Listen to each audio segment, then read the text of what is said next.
اللہم صلی وسلم وبارک علی نبینا محمد۔ السلام علیکم ورحمۃ اللہ وبرکاتہ۔ بسم اللہ الرحمن الرحیم۔ صحرا کا سفر تھا اور تاریک رات۔ انہیں سفر میں دشواری ہو رہی تھی۔ وہ جس راستے پر جا رہے تھے ایک طرح سے انجانا راستہ تھا۔ شہر سے نکلنے کے بعد تو وہ صحیح سمت آرام سے چلتے رہے، لیکن جو ہی اندیکھی حدود میں پہنچے تو ان کو سخت دشواری کا سامنا کرنا پڑ گیا۔ اگرچہ وہ 15 افراد تھے اور سب کے سب نڈر مجاہد اور بے باک سپاہی تھے، لیکن وہ جس مشن پر جا رہے تھے وہ انتہائی خفیہ مشن تھا۔ یہی وجہ تھی کہ وہ دشوار گزار راستہ ہونے کے باوجود بھی دن کو سفر نہ کرتے تھے۔ البتہ دن کو کہیں چھپ جاتے اور جو ہی سورج غروب ہوتا اور اطراف میں تاریکی پھیلنے لگتی تو وہ چپکے سے نکلتے اور سفر پر روانہ ہو جاتے۔ کئی دن کے سفر کے بعد بالآخر وہ اس جگہ پر پہنچے جہاں پہنچنے کا انہیں حکم دیا گیا تھا۔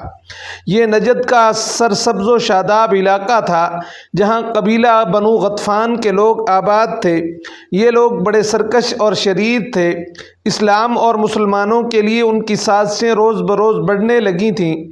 آس پاس کے قبائل کے ساتھ مل کر اسلام دشمن کارروائیاں کرتے اور منصوبے ترتیب دیتے تھے۔ نبی اکرم صلی اللہ علیہ وآلہ وسلم نے اس قبیلے کی شرارتوں سے تنگ آ کر انہیں سرکشی سے باز رکھنے کے لیے 15 افراد کا یہ چھوٹا سا لشکر بھیجا تھا۔ اس لشکر کے کمانڈر حضرت ابو قتادہ رضی اللہ تعالی عنہ تھے۔ حضرت ابو قتادہ رضی اللہ تعالی عنہ اپنے سپاہیوں کے ساتھ دشوار گزار راستوں سے ہوتے راتوں کی تاریکی میں سفر کرتے ہوئے 15 روز بعد نجد پہنچے۔ مجاہدین نے نعرہ تکبیر بلند کر کے ایک بارگی حملہ کیا تو قبیلہ بنو غطفان کے افراد کو جان کے لالے پڑ گئے۔ ان کے وہم و گمان میں بھی نہ تھا کہ ان پر یوں اچانک حملہ ہوگا۔ حملہ کرنے والے اگرچہ صرف 15 افراد تھے، لیکن ان کے کمانڈر حضرت ابو قتادہ رضی اللہ تعالی عنہ نے اپنی بے پناہ عسکری مہارت کے تحت ایسے طریقے سے حملہ کیا تھا کہ یوں معلوم ہوتا تھا کہ گویا بہت بڑے لشکر نے حملہ کر دیا ہے۔ قبیلہ بنو غطفان کے لوگوں نے بجائے جوابی لڑائی لڑنے کے بھاگنے میں عافیت سمجھی اور اپنا سب کچھ چھوڑ کر بھاگ کھڑے ہوئے۔ یوں اس چھوٹے سے لشکر کو اللہ تعالی جل جلالہ نے نہ صرف فتح عظیم سے نوازا بلکہ بہت سارا مال غنیمت بھی عطا فرما دیا۔ جب واپس آ کر سپہ سالار حضرت ابو قتادہ رضی اللہ تعالی عنہ نے نبی اکرم صلی اللہ علیہ وآلہ وسلم کو حملے کی مکمل رودات سنائی تو جناب نبی کریم صلی اللہ علیہ وآلہ وسلم بہت زیادہ خوش ہوئے۔ رحمت عالم صلی اللہ علیہ وآلہ وسلم ایک مرتبہ کسی صحرائی علاقے میں سفر فرما رہے تھے۔ رات کا وقت تھا اور آپ صلی اللہ علیہ وسلم کے جلوہ میں شمع رسالت کے پروانوں کی ایک کثیر تعداد تھی۔ اثناء سفر میں حضور اقدس صلی اللہ علیہ وآلہ وسلم کو کچھ خیال آیا اور آپ صلی اللہ علیہ وآلہ وسلم نے صحابہ اکرام رضی اللہ عنہم اجمعین سے مخاطب ہو کر فرمایا، اے لوگو پانی تلاش کرو وگرنہ صبح پیاسے اٹھو گے۔ حضور اقدس صلی اللہ علیہ وآلہ وسلم کا یہ ارشاد سن کر لوگ چونک اٹھے اور پانی کی تلاش میں نکل پڑے اور پانی تلاش کرتے کرتے دور دور تک پھیل گئے۔ لیکن ایک صاحب کو نبی اکرم صلی اللہ علیہ وآلہ وسلم کا تنہا چھوڑنا گوارا نہ ہوا اور وہ حضور اقدس صلی اللہ علیہ وآلہ وسلم کی سواری کے ساتھ رہے۔ نبی اکرم صلی اللہ علیہ وآلہ وسلم اونٹ پر محو خواب تھے۔ جب آپ صلی اللہ علیہ وسلم اونگ میں کسی طرف جھکتے تو وہ صحابی برق رفتاری سے آگے بڑھ کر ٹیک لگا دیتے۔ ایک دفعہ اونگ زیادہ گہری ہو گئی اور خطرہ پیدا ہوا کہ آپ صلی اللہ علیہ وآلہ وسلم کہیں گر نہ پڑیں۔ ان صاحب نے آگے بڑھ کر پوری قوت کے ساتھ سہارا دیا۔ فوراً آپ صلی اللہ علیہ وآلہ وسلم بیدار ہو گئے اور فرمایا کہ تم کون ہو؟ انہوں نے اپنا نام بتایا تو حضور اقدس صلی اللہ علیہ وآلہ وسلم نے پوچھا، کب سے میرے ساتھ ہو؟ عرض کیا، غروب آفتاب کے وقت سے۔ سرور دو عالم صلی اللہ علیہ وسلم ان کا جواب سن کر خوش ہوئے اور دعا دی کہ حفظک اللہ، اللہ تعالیٰ جل جلالہ آپ کی حفاظت فرمائے۔ یہ صحابی رسول صلی اللہ علیہ وآلہ وسلم جن کے اخلاص عمل کی نبی اکرم صلی اللہ علیہ وآلہ وسلم نے تحسین فرمائی اور جن کے لیے زبان رسالت سے حفظک اللہ کے لفظ ادا ہوئے، حضرت حارث بن ربیع انصاری رضی اللہ تعالی عنہ تھے، جو تاریخ میں اپنی کنیت ابو قتادہ سے مشہور ہیں۔ حضرت ابو قتادہ رضی اللہ تعالی عنہ حارث بن ربیع رضی اللہ تعالی عنہ کا تعلق قبیلہ خزرج کی شاخ بنو سلمہ سے تھا۔ والدہ کا نام کبشہ بنت مظہر تھا، وہ بھی بنو سلمہ سے تعلق رکھتی تھی۔ نبی رحمت صلی اللہ علیہ وآلہ وسلم نے ایک موقع پر حضرت ابو قتادہ رضی اللہ تعالی عنہ کو بہترین شاہ سوار قرار دیا تھا، اس لیے کہ وہ رسول اللہ صلی اللہ علیہ وسلم کے شاہ سوار کے لقب سے مشہور ہو گئے تھے۔ بعثت نبی صلی اللہ علیہ وآلہ وسلم کے دوسرے یا تیسرے سال مدینہ منورہ میں پیدا ہوئے۔ جب انصار میں اسلام کی ابتدا ہوئی تو وہ کم سن بچے تھے۔ وہ کم سنی میں ہی بیعت عقبہ ثانیہ کے بعد کسی وقت مشرف باسلام ہو گئے۔ غزوہ بدر میں کم عمر ہونے کی بنا پر شرکت نہ کر سکے۔ اس کے بعد احد، خندق، حنین سمیت تمام غزوات نبی صلی اللہ علیہ وآلہ وسلم میں جاں بازانہ شریک ہوئے اور ہر مارکے میں اپنی شجاعت کی ڈھاک بٹھا دی۔ وہ ایک نہایت اچھے شاہ سوار تھے اور نیزہ بازی اور شمشیر زنی میں بھی کمال درجے کی مہارت رکھتے تھے۔ عہد رسالت ان کے بھرپور شباب کا دور تھا۔ جوانی کے گرم خون نے ان کے رگ و ریشے میں غضب کی چستی بھر دی تھی اور وہ انصار صحابہ رضی اللہ عنہم میں نیک دل اور صف شکن کی حیثیت سے پہچانے جاتے تھے۔ رحمت دو عالم صلی اللہ علیہ وآلہ وسلم سے والہانہ محبت تھی، اس لیے حضور اقدس صلی اللہ علیہ وآلہ وسلم کے ذرا سے اشارے پر ہر وقت جان کی بازی لگانے کے لیے تیار رہتے تھے۔ حضرت ابو قتادہ رضی اللہ تعالی عنہ غزوہ حنین کے موقع پر رسول اللہ صلی اللہ علیہ وآلہ وسلم کے ساتھ تھے۔ انہوں نے ایک مشرک کو دیکھا جو ایک مسلمان کے پیچھے وار کرنا چاہتا تھا۔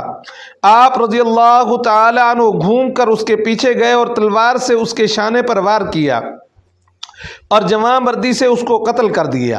جب جنگ ختم ہوئی تو رسول اللہ صلی اللہ علیہ وآلہ وسلم نے ارشاد فرمایا، جس شخص نے کسی کافر کو قتل کیا اور اس کا کوئی گواہ بھی ہو تو مقتول کا ساز و سامان اس کے قاتل کو ملے گا۔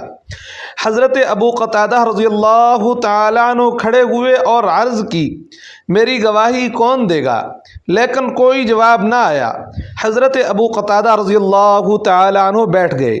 آپ صلی اللہ علیہ وآلہ وسلم نے پھر یہی ارشاد فرمایا کہ جس نے کسی کافر کو قتل کیا اور اس کا کوئی گواہ بھی ہو تو مقتول کا ساز و سامان اسے ملے گا۔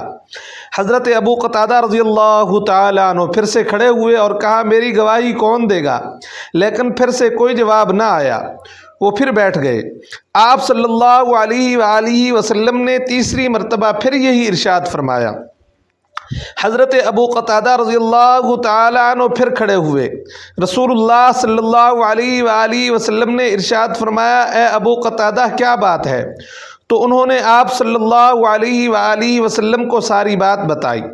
ایک شخص نے کہا، یا رسول اللہ صلی اللہ علیہ وآلہ وسلم یہ سچ کہتا ہے، اس نے جسے قتل کیا اس کا ساز و سامان میرے پاس ہے۔ یا رسول اللہ صلی اللہ علیہ وآلہ وسلم اسے کچھ لے دے کے راضی کر لیں۔ حضرت ابو بکر صدیق رضی اللہ تعالی عنہ نے فرمایا، یہ کیسے ہو سکتا ہے کہ وہ اللہ تعالی جل جلالہ اور رسول اللہ صلی اللہ علیہ وآلہ وسلم کی رضا اور دفاع کی خاطر لڑیں اور مال غنیمت تجھے ملے؟ رسول اللہ صلی اللہ علیہ وآلہ وسلم نے ارشاد فرمایا، سچ ہے، میں مقتول کا ساز و سامان ابو قتادہ ہی کو دوں گا۔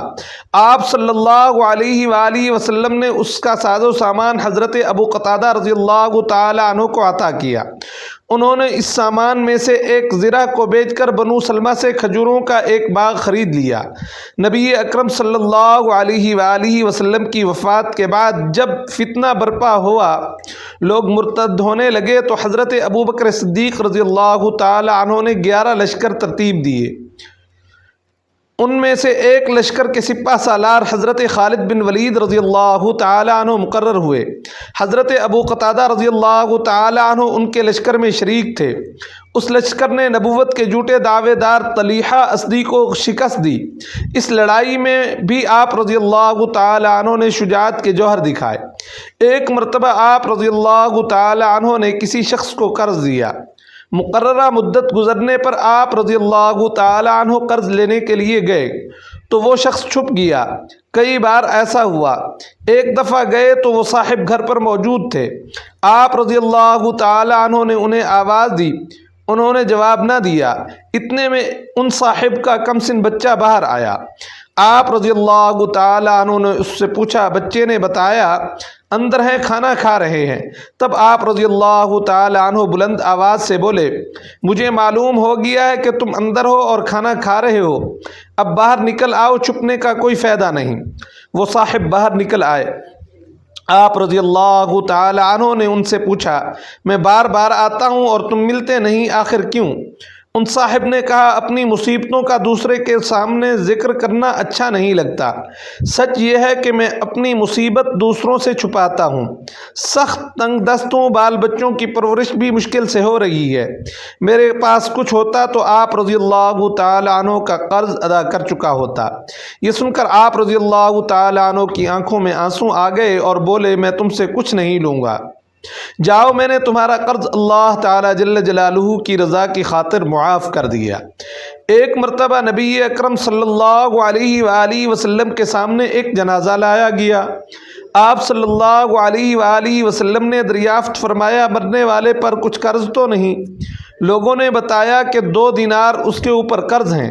آپ صلی اللہ علیہ وآلہ وسلم نے پوچھا، اس نے کچھ چھوڑا ہے؟ لوگوں نے کہا نہیں۔ آپ صلی اللہ علیہ وآلہ وسلم نے فرمایا، تم لوگ نماز جنازہ پڑھ لو، میں قرض دار کی نماز جنازہ نہیں پڑھا سکتا۔ یہ سن کر حضرت ابو قتادہ رضی اللہ تعالی عنہ نے آگے بڑھ کر عرض کی، اے اللہ کے رسول صلی اللہ علیہ وآلہ وسلم، مرنے والے کا قرض میں اپنے پاس سے ادا کر دوں تو آپ صلی اللہ علیہ وآلہ وسلم نماز جنازہ پڑھا دیں گے؟ نبی کریم صلی اللہ علیہ وآلہ وسلم نے ارشاد فرمایا، ہاں، اس صورت میں پڑھا دوں گا۔ تو آپ رضی اللہ تعالی عنہ نے اسی وقت قرض ادا کر دیا اور آپ صلی اللہ علیہ وآلہ وسلم نے نماز جنازہ پڑھا دی۔ حضرت ابو قتادہ رضی اللہ تعالی عنہ ایک مرتبہ اپنے شادی شدہ بیٹے کے ہاں گئے۔ نماز کا وقت آیا تو بہو نے وضو کے لیے پانی رکھا۔ اتنے میں ایک بلی آئی اور وضو کے پانی میں منہ ڈال کر پینے لگی۔ آپ رضی اللہ تعالی عنہ نے پانی کے برتن کو اور جھکا دیا تاکہ وہ آسانی سے اپنی پیاس بجھا سکے۔ نظر اٹھائی تو دیکھا بہو یہ منظر حیران ہو کر دیکھ رہی ہے۔ فرمایا، بیٹی، اس میں حیرت کی کیا بات ہے؟ جناب رسول اللہ صلی اللہ علیہ وآلہ وسلم نے ارشاد فرمایا ہے کہ بلی نجس جانور نہیں ہے، یہ تو گھروں میں جانے والی ہے۔ حضرت ابو قتادہ رضی اللہ تعالی عنہ کے 4 بیٹے تھے، حضرت عبداللہ، حضرت معبد، حضرت عبد الرحمن اور حضرت ثابت رضی اللہ تعالی عنہم اجمعین۔ حضرت ابو قتادہ رضی اللہ تعالی عنہ کا شمار فضلاء صحابہ رضی اللہ عنہم اجمعین میں ہوتا ہے۔ ان سے 170 احادیث مروی ہیں، جن کے راویوں میں بہت سے اکابر صحابہ رضوان اللہ علیہم اجمعین اور تابعین شامل ہیں۔ حضرت ابو قتادہ رضی اللہ تعالی عنہ کی عمر 70 برس بتائی جاتی ہے۔ انہوں نے 40 ہجری میں مدینہ منورہ میں وفات پائی اور جنت البقیع میں مدفون ہیں۔ بعض نے ان کی وفات سن 38 ہجری نقل کی ہے اور یہ بھی نقل ہوا ہے کہ انہوں نے کوفہ میں وفات پائی اور حضرت علی المرتضیٰ رضی اللہ تعالی عنہ نے ان کی نماز جنازہ پڑھائی۔ البتہ مدینہ منورہ میں ان کی وفات کا قول زیادہ مشہور ہے۔ اللہ تعالی جل جلالہ ہمیں صحابہ اکرام کے